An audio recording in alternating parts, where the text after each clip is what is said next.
FF no radar no ar e acabaram os Jogos Olímpicos de Tóquio, mas continuamos com muito futebol feminino aqui no Brasil e em fase decisiva.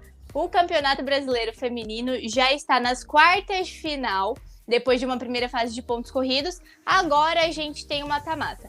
E para conversar sobre isso, analisar, trazer as informações, eu convido o Henry a se juntar a mim e a gente vai relembrar um pouquinho, né, Henry, sobre quais são esses confrontos, quem eram os favoritos, quem se deu melhor com essa pausa para os Jogos Olímpicos. Então, Henry, queria ouvir um pouquinho de você, o que você está pensando dessa volta do Campeonato Brasileiro, das competições, se você acha que quem saiu na frente nessa primeira perna das quartas de final vai avançar ou ainda a gente pode ter algumas surpresas. Após essa volta com o término das Olimpíadas, tivemos algumas surpresas, né? Até mesmo durante esses Jogos Olímpicos, com algumas saídas oficializadas pelos principais clubes, né? Como Corinthians e Palmeiras. Tivemos a saída da Rafaele, zagueira do Palmeiras, também da atacante Bia Zanerato, que até então vinha sendo a principal jogadora desse campeonato brasileiro, né?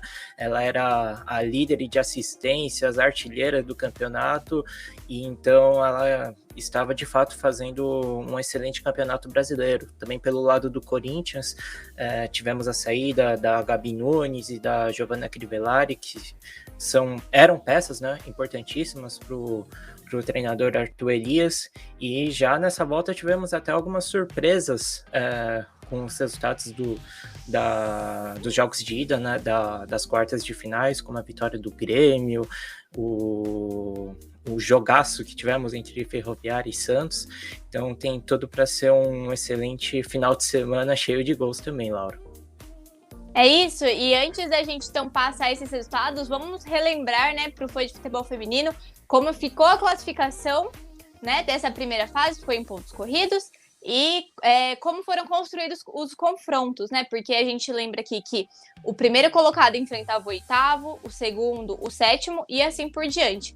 Pode mostrar pra gente, Henry, por favor? O Corinthians terminou a primeira fase na liderança com 38 pontos, uma excelente campanha. Em segundo lugar, o Palmeiras com 37, seguido de São Paulo com 29, Santos 27 pontos, Ferroviária também 27, assim como o Internacional, e Grêmio na sétima colocação com 25 e por fim o Avaí Kinderman com 21. E vale relembrar também os rebaixados do campeonato da Série A1, que foram a equipe do Botafogo, Minas, Brasília, Nápoles e Bahia. E aí vamos ver então como ficou esse chaveamento, né? Porque agora a gente já tem um caminho definido até a final. Então vamos ver aí como ficou esse chaveamento. Então a gente teve Corinthians e Avaí Kinderman de um lado, que foi a final do Brasileiro de 2020. O Avaí que conseguiu uma recuperação muito forte, né? Porque não começou o campeonato bem, mas ali pro meio da competição trocou de treinador e conseguiu essa vaguinha aí na oitava colocação. Aí também desse lado da chave a gente tem Santos e Ferroviária, um clássico do futebol feminino e um jogo muito equilibrado. E aí do outro lado temos Palmeiras e Grêmio e São Paulo e Inter, né? Então a gente projetava aí que talvez poderíamos ter um Palmeiras e São Paulo, ou então um Grenal nas semifinais, mas a gente já vai ver então os resultados dessa primeira partida das quartas de final para ver quem largou na frente. O Grêmio venceu o Palmeiras por 2-1, Ferroviária venceu o Santos por 3-2 num jogo repleto de gols, até mesmo viradas. No último domingo, o Avaí Kinderman, jogando em casa, perdeu de goleada para o Corinthians por 4-1. E fechando essa rodada de ida das quartas de final, o Internacional perdeu jogando em pleno Beira-Rio para o São Paulo por 2-1. E a gente pode fazer alguns destaques aí, então, desses jogos.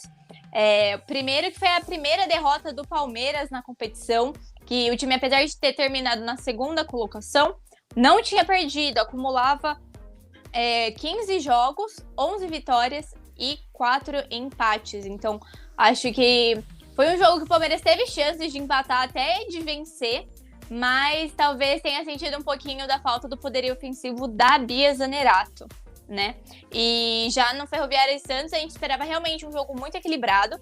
O Santos teve a estreia da treinadora, da Tatiele, que era ex-técnica da Ferroviária, né? A gente lembra que o Santos demitiu a Cris Lessa, que teve alguns problemas aí de bastidores, que até hoje a gente não entendeu muito bem como era essa relação entre diretoria e jogadores, comissão técnica. E foi realmente o que você comentou, foi um jogo de virada, e acho que tá extremamente aberto ainda para esse jogo de volta. Já na Avaí Kinderman e Corinthians, né? O Corinthians manteve o tabu, que nunca perdeu pro Avaí, e até começou perdendo o jogo, mas teve uma virada relativamente tranquila. Acho que quem assistiu o jogo percebia que era questão de tempo pro Corinthians empatar e virar, e construir uma vantagem bem, bem boa, que acho muito difícil, vai ser uma surpresa enorme se o Corinthians, atual campeão, perder essa vaga. E aí, por fim, a gente teve o Inter e o São Paulo. O São Paulo, acredito que é um time com mais talento que o Inter mesmo, mas teve algumas dificuldades ali e acabou impondo o seu ritmo e conseguindo fazer um golaço com a Duda, que estava na seleção brasileira. E foi a primeira derrota do Inter no Beira-Rio também. Então, acho que vai ser complicado para o Inter reverter, mas é só um gol de diferença, então é bem possível. Então, acho que esses são os destaques aí principais dessa primeira partida, das quartas. E, Henry, você pode contar pra gente as transmissões, horários, para todo mundo ficar ligado no futebol feminino? A gente contou com algumas novidades durante a transmissão, como a transmissão do canal Fechado Esporte TV e também uma super novidade que é a parceria do TikTok com o Campeonato Brasileiro. Então, neste domingo, teremos 3 jogos. O São Paulo enfrenta o Internacional às 11 horas, com transmissão do Esporte TV e TikTok da CBF.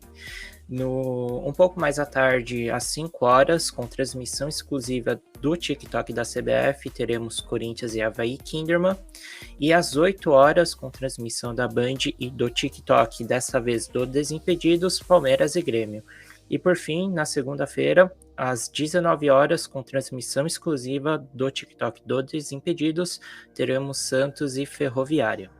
É isso, então. E para fechar essas informações sobre o retorno das competições no Brasil após os Jogos Olímpicos, a gente lembra que todos os times paulistas estão envolvidos no Paulistão Feminino, já que começou, já fez a segunda rodada, então esses times estão com um pouco mais de jogos aí, então estão jogando quarta, domingo, então acho que vale a pena a gente ressaltar isso, porque times que têm elencos maiores, como o Corinthians, por exemplo, acabam se dando melhor, né? O Arthur Elias gosta muito de rodar o elenco e ele tem peças para isso, né? Então a gente vê que algumas outras equipes, como a gente comentou, a equipe do São Paulo é muito boa, é muito técnica, mas talvez quando rode a equipe para tentar manter o vigor físico, às vezes não tem tanta qualidade. E o Inter e o Grêmio, a gente pode falar que tem muitas jogadoras da base, né? Então, às vezes, quando elas entram, são jogadoras muito boas, mas ainda estão pegando experiência. Então, acho que... e falando em jogadoras da base, a última informaçãozinha pra gente fechar, a gente teve um gol de uma atleta da base, da Ferroviária, nesse jogo contra o Santos, que ela estreou com 16 anos e já fez um gol, é tratada como joia da base. E acho que, então, é legal a gente ficar ligado no campeonato. Até quem gosta mais de acompanhar as possíveis joias do futebol brasileiro, fica ligado porque a gente tem várias revelações aí pelo campeonato. Então é isso, pessoal. Muito obrigada por acompanharem mais um vídeo no FF no Radar. Me despeço de vocês, me despeço de você, Henry, e até o próximo vídeo já com as semifinais.